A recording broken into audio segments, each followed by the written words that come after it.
Welcome to the Webcomic Beacon. No! Welcome to episode 10 of the Webcomic Beacon Presents First Issue. I'm Marcus. I'm Melissa. And I'm Fes. We're at the last of our first batch of going over the DC, New 52 DC Comics. The first 10, ending this first batch with number 1 of Detective Comics. Batman Detective Comics. I'm pretty sure that's not it. Batdance!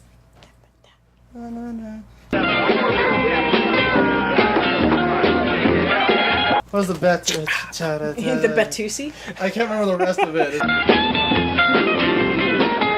I don't know. Somebody tilt the camera.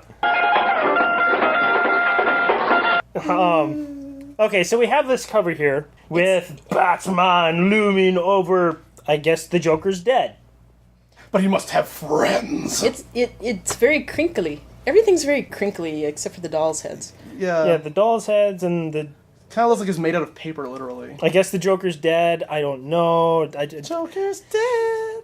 This is not a good way to start off at number 1 if that's what actually happens inside. But, you know, it's a Batman Joker, you know? Like, once again, Batman being one of the most recognizable figures in all of pop culture, and the Joker, of course, being the other half to that, I think this is more of like an enticement. It's kind of like, hey, look, Joker might be dead.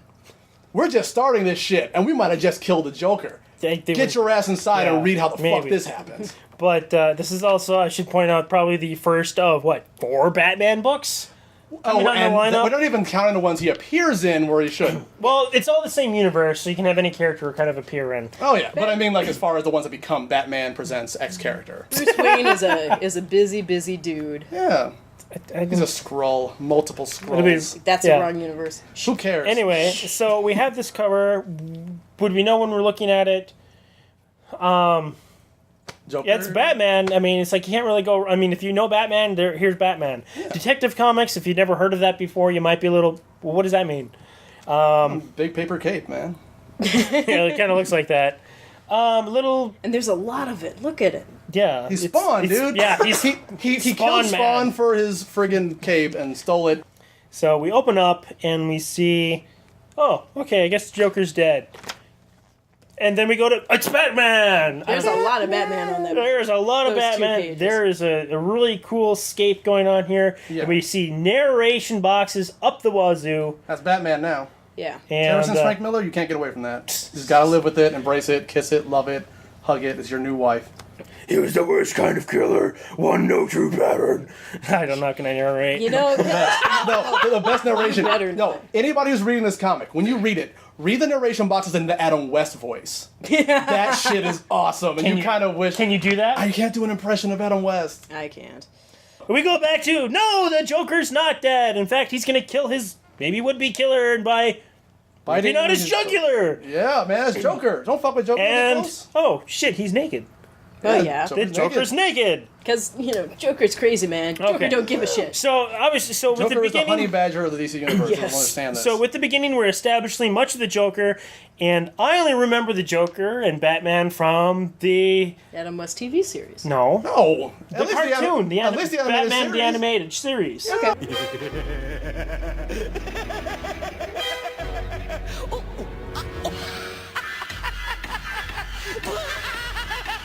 Grown up with the kind of Joker where he's a prankster and people get hurt, but nobody gets mortally killed. To be fair, Joker in the Bruce Timm animated series is also a very dangerous entity. It's just he couldn't get away with a whole lot on TV. Most of the time, the fact that Batman keeps stopping him. I mean, he's tried to do this kind of shit. This is what happens when Batman comes in too late. Yes. Even for the animated series Joker, this is the kind of shit that would this happen. was a bit shocking for me, and then Batman comes in, as he normally does, by breaking stuff.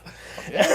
Batman! Explosions. Fuck you, Batman! And, so, I don't know, we get a bit of a familiar Batman, and then there's one thing I had a note here. We get to a page where the SWAT team comes in or something like that. Somehow they knew where he was. And the gigantic explosion kind of gives him away. Well, I suppose there's that too, but it's like, the police force has... I don't know, machine gun helicopters on the ready. This is Gotham. I don't know anything. I don't know SWAT team. anything about Gotham until now. This is issue number 1. Have I don't know you ever watched any Batman shit ever? I don't remember that. I mean, this is more like a military unit here, but that's how they. Did you see any of the new movies? Yeah. Well, it took you that long to tell. You don't remember it then. No, I saw them like once. So we got Batman going into the Batcave. You know. Basically, this is kind of typical Batman stuff. Batman comes in to try to save the day or get the Joker, but he's thwarted by the police, I guess, and then he has to go home. Yeah. It's pretty typical. It's a typical Batman story. It's kind of the start to Arkham Asylum, the game, where it's just like, fucking Joker, like, well, let's start. Joker. It's a Batman thing when Joker's involved. So we get a look of the Batcave and a bit about how it all works, a little bit how it works and of how he has it concealed, but not too much really. We just kind of, I really don't know what to say about this comic. I didn't particularly care for it. It seems cinematic and high intensity, but it feels like the writer is trying too hard. Yeah. It's going too operatic without involving us in what's going on, so it just seems to go to lengths. It's like it very much assumes that this is the typical Batman adventure as an archetype brought to life. Yeah, that's the way I understood it to be, which in some cases works if you're coming to the thing fresh with a working knowledge of who Batman is, particularly if your Batman is Batman from the last 2 movies, Batman Begins and The Dark Knight. If you are from any other era of Batman, good fucking luck, because you might be confused by some shit. Yeah. And also, the art, I'll agree with Fes here. The art is kind of confusing. And in a lot of places, it is really hard to follow. Storytelling is very confusing. The storytelling is muddy. I think all the artists involved are kind of guilty in some part. The coloring is murky. The line work is cluttered. The lettering, especially, a lot of times drops into the background. It's hard to read, especially in the Batman captions. They have a gray background and yellow lettering on top of panels that are primarily really colored in gray and yellow. Yeah. The main issue I have with those is the fact that within the normal speech bubbles, everything is in uppercase.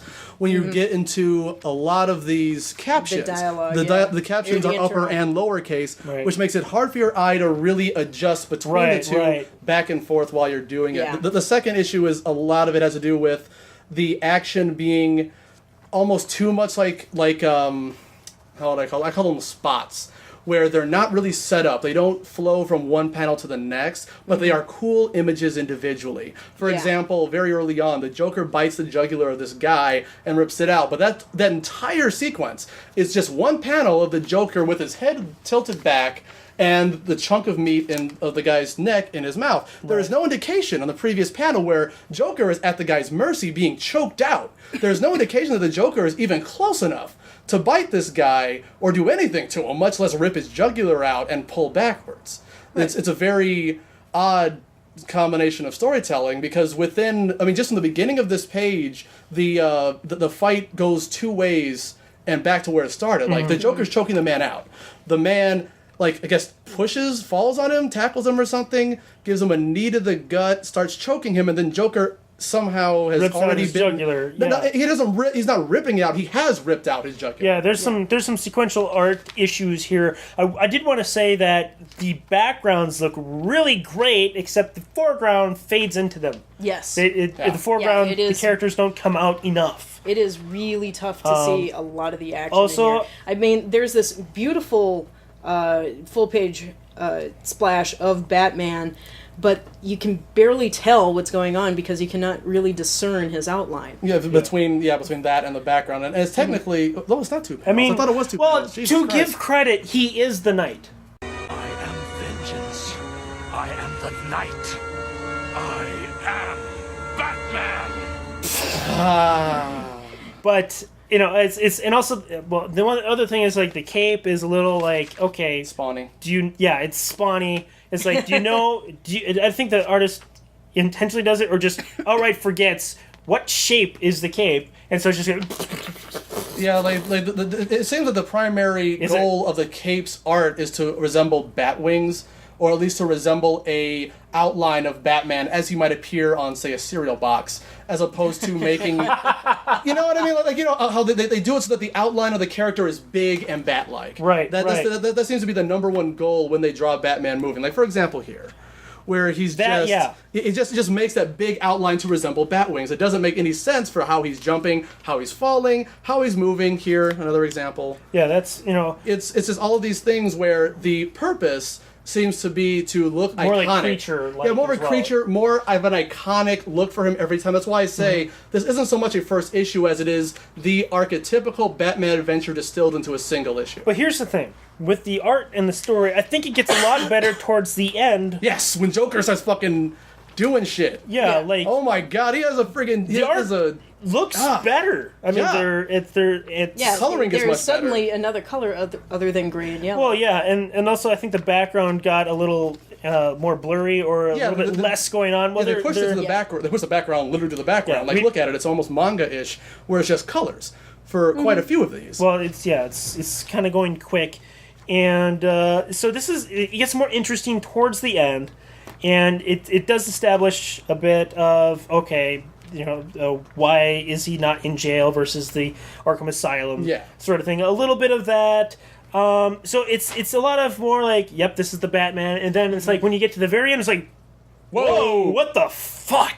Yeah. That is, wow. Don't spoil that shit. I'm not going to spoil that, but I am interested. However, for something called Batman Detective Comics, I guess I would have expected a little bit more detective work versus action. It is. I think it's because it was the first. You could say that about the last 20 years of Batman comics. Yeah, but here's the thing. There are other Batman comics that are true. Batman or Dark Knight Batman or that we're going to be reviewing, but this, I feel it should have been more detective. For this one, it's I'm not too compelled. I am very interested to see what would happen, but as far as what I guess from the title is kind of throwing me off. Yeah. For you got to think, for a number one, would this get somebody interested? I don't know. I can't decide right now. What do you think? I'm going to give it a fail because honestly, if I had not had to read this entire comic, I would have looked at the first 3 or 4 pages, found it hard to read, and dropped it. I do find the last couple pages to be intriguing, but otherwise, I would never have gotten there if I didn't have to do it for this review. Yeah, for me, I give it a meh, an in between, because I looked at it more as the archetypical Batman idea, story reflected in a single issue, and that is what I thought they were trying to go for. It's like, okay, if you are passingly familiar with Batman, and since this is the first Batman book to be released, yes, this is why I believe they did it this way, as opposed to making it a more contemplative Batman story. What would have happened in that case is people who came off of watching The Dark Knight and Batman Begins would read this comic and say, "Hey, my fucking Batman, he's sitting here just thinking about shit all day. Where the fuck is the Joker? Where the fuck is the action? Why isn't he beating people's asses?" But at the same time, when you read it, you're kind of like, for me, the ending was spoiled before I read it, so I had incentive to want to read it anyway. If that had been spoiled, it had not been spoiled for me, I would probably have not necessarily read this whole thing. But I understand what they were going for because I get kind of, from a marketing outside perspective, why it had to be that way and why they don't have Batman books that necessarily reflect the content inside. If it were my book to do, Detective Comics would be detective style stories. Batman would be this. We would have just flipped the interiors, flipped the exteriors even, and we would have been fine. And flipped the launch schedule. Yes. Yeah. And you wouldn't have had an issue. But as it is, that's why I give it a meh. I'm going to have to, I was hovering between, I didn't really know. I'm going to have to give it a fail. As a number one, it doesn't really introduce you enough to the characters, as in who they are. This might work well in maybe an issue 2. As in, if there's a little bit more setup, a little bit more for these characters. It seems like it's trying too hard, as you said. It starts to pick up towards the end in both the art and a little bit more of flow and a little bit of more play between the two main characters. It's going to have to be a fail for me. So that's what you have for Batman Detective Comics. Detective, number 1.